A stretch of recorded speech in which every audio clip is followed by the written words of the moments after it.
ನಮಸ್ಕಾರ ಸದ್ಗುರು. First of all ನಾನು ನಿಮ್ಗೆ ಒಂದು ವಿಚಾರ ಹೇಳಬೇಕು. ನಾನು ಒಂದು ಸಾರಿ ನಿಮ್ಮ ವಿಡಿಯೋ ನೋಡ್ತಾ ಇದ್ದಾಗ you said one line, not exactly like this, maybe I cannot collect it. When you are enterprising nothing can stop you in the world ಅಂತ. ಸೊ ಆ ವರ್ಡ್ ನೋಡಾದ್ಮೇಲೆ I was working for a corporate company for 6 months. ಅದು ಆ ವಿಚಾರ ತಿಳ್ಕೊಂಡ್ಮೇಲೆ I resigned it and I started my farming and also my agri business things. So I'm so happy for that. Thank you. And my first question is... This is a country. Okay. We are a developing country by definition. Yeah. A developing country simply means there are so many things that are yet to be done. Yeah, exactly. In this country, youth complaining about, I have no employment is a crime if you ask me. Exactly. Because there is so much to be done if you open your eyes and see. You can pick up any one of them and make it your part of your life. Exactly. But people are unfortunately gone through education system and a mental attitude, maybe family situations, which has made them believe they have to do some 9 to 5 sitting in the office kind of work. Exactly. In a developed country, it's very difficult to find an opportunity. Here there is so much to be done. Right now here there's garbage on this field. You can make a business out of this. You can do a vermicompost out of this. Yes, whatever, don't name it. Yeah. I'm saying you can make so many things out of it. Exactly. With every little thing you can do, because here a developing country means a lot needs to be done. Exactly. So it's the youth who have to take it up and do it. If they don't know what to do, they can consult, they can, seek advice from other people, but they should not feel helpless, I don't have a job. That inspired me also. And Sadhguru, we all know that the population is increasing and the availability of agricultural land is decreasing. So what is the future prospects of agriculture in India? And what is the role of youth in that? Well, this increasing population we must curtail for sure. Yeah. So, this is in the hands of the young people, that they need to make sure that the population doesn't go beyond limits. Because there is only that much population the land can take. Exactly. But is it a concern that we won't be able to grow enough food for 1.5 billion people? No. We just have to improve the methods of cultivation and how we do agriculture. Right now, this is still yet to be understood by people that even this agroforestry can be a tremendous means to increase food production. It is not necessary to be using so much land to grow just food. Exactly.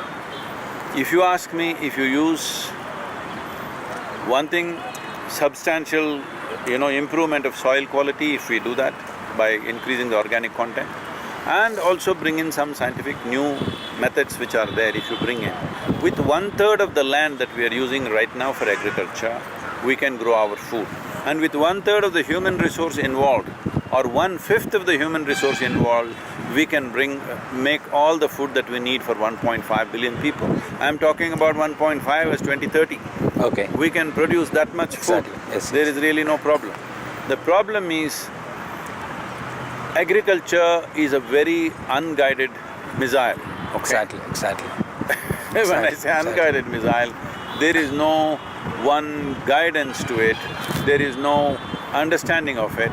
People are doing things traditionally by their own little wisdom, which has worked well for the country for some time.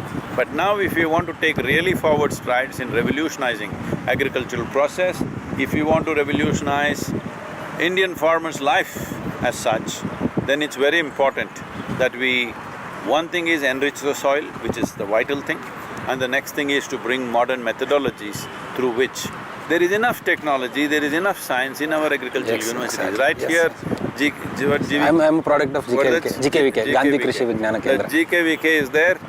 Believe me, everything you want to know is there. Yes. How to get it to the land, this is the whole thing. So as a part of this, we are also looking how we can educate the farmer. Yesterday I was talking at the Mandya event. I was just telling them, see, you're growing rice. You're thinking, I'm rice farmer, stagnant pools of water everywhere. Very easily you can grow trees and rice together, your yield will improve manifold and your costs will come down dramatically. All this can be done. Yes. So these methods have to go to the farmer. So we will see what we can do in the next coming 2-3 years. This education program we will run across these two states in the Cauvery basin. And we are also, somebody is offering 120 acres of land near Bangalore. Very nice. We want to set up a training center Super. and see how to train. All of you should participate. Absolutely, sir. And to add up for this, like I done my research on a topic called as yield gap and constraints in maize. There is an nearly 30 to 40% of yield gap. Means the potential yield and what's the actual yield farmers are taking is there is so much of gap. I have written a thesis on that and I have made few objectives and I have done with that. That is true with every grain. Yes, sir. Not just maize. Yes. But we have to stick for one particular for our thesis because we got only 2 years to complete our masters. That is the point. No, but I'm saying it is across the board true in India. Yes. Indian agriculture, everywhere there is a yield gap. Exactly.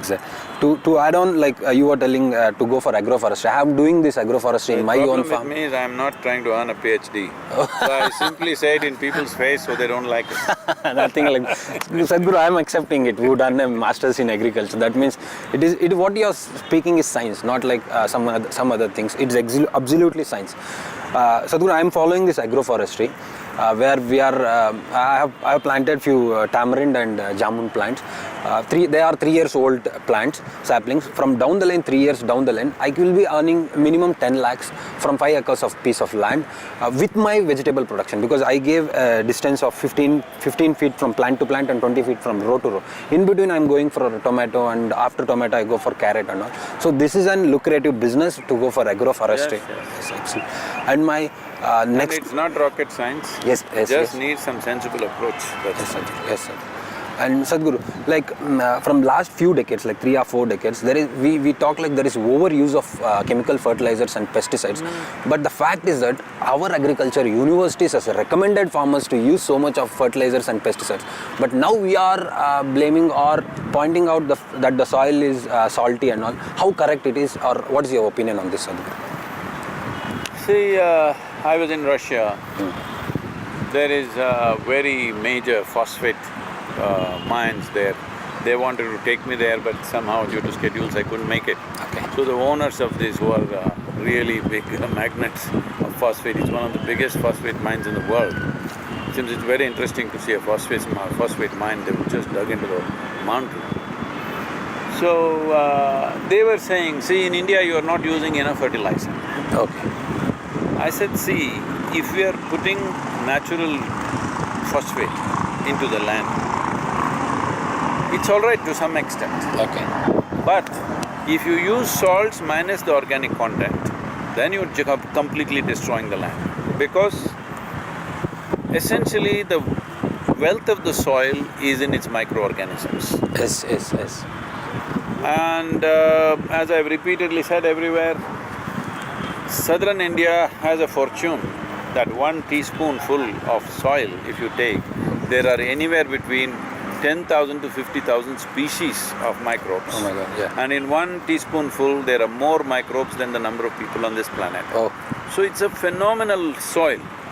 So in this soil, if you put salt, what's happening is salt will cause a certain osmosis process where it will suck out all the water from the living cells. So this is just killing everything. We must understand the real soil is in its life, not just in the material. It is the life that is there which makes everything grow. Exactly. The microbes. Exactly. So how not to kill them is what we should see. We have a meal, in our meal we add little salt. But suppose we serve you just a salt heap as meal, how do you eat it? That's what we are doing. Yes. Little bit of salt is okay because with agriculture, the salt and mineral structures get little weakened unless you keep it really humus-rich, which may be difficult in all farms to do. So little addition, like you add salt for taste, you must add salt for little, what is missing. People are taking some B-complex tablets or vitamin tablets, whatever, but they can't live on it. They need to eat good food and little bit of boost. So fertilizer should be that little bit of boost, not the mainstay of farming. But unfortunately, I think we've gone that way. I must say this may sound little whatever, but I must say this was more a commercial enterprise than a scientific input. It is commerce which pushed this. But Sadhguru, from past few years or like, there is a substantial amount of increase in the flora and fauna, and there is increase in green cover and all. But people are thinking still there is an for industrialization we are cutting the forest and all. That what is your opinion on this? See, nobody is cutting the forest for industrialization. That time is over. Yeah. See, that is what it is. It has become a fashion. That environment means we must pick up somebody and beat them. Exactly. That's not the way to address environment. Yeah. It is, as I've repeatedly said, you have to make sure whatever environment projects we do are economically sensible. Otherwise, they won't last anyway. If you want to make a living out of protesting on the streets, it's okay. But if you want to find a solution, that's not the way. It has to have an economic angle to it. From what data I have, they say only 1% of the land in India is occupied by industry, about 6% by townships and cities and whatever. 80% is occupied by agriculture.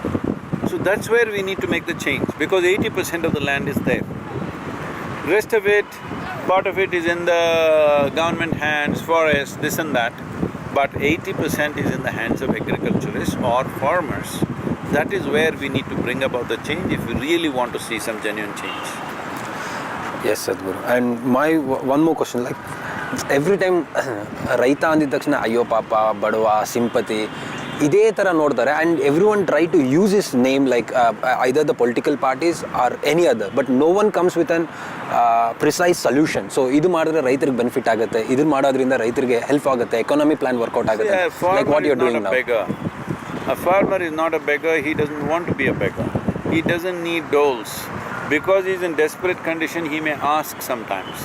But what he needs is dignity. What he needs is economic opportunity.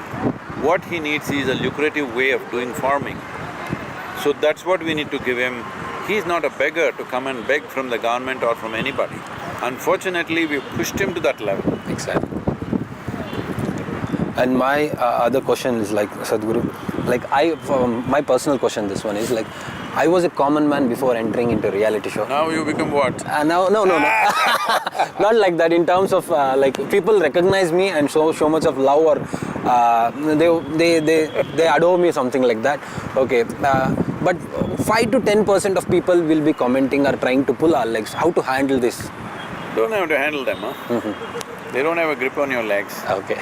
It's dog's pleasure to bark. It's all right. Yeah. If you say dogs should not bark, what is this? They will bark, it's okay. As long as you know, you must know. In the deepest recesses of your heart, you must be clear that you are doing what, according to your intelligence, you're doing the best you can for your own well-being and everybody's well-being. If you're doing that, it's okay. Commentaries they will give, you can listen to them, because there may be some truth sometimes. There may be some truth, please listen to all the negative commentary. But it is not necessary they must decide the direction of your life, no. Exactly. And thank you, Sadhguru, thank you for giving me this opportunity. I'm blessed, sir.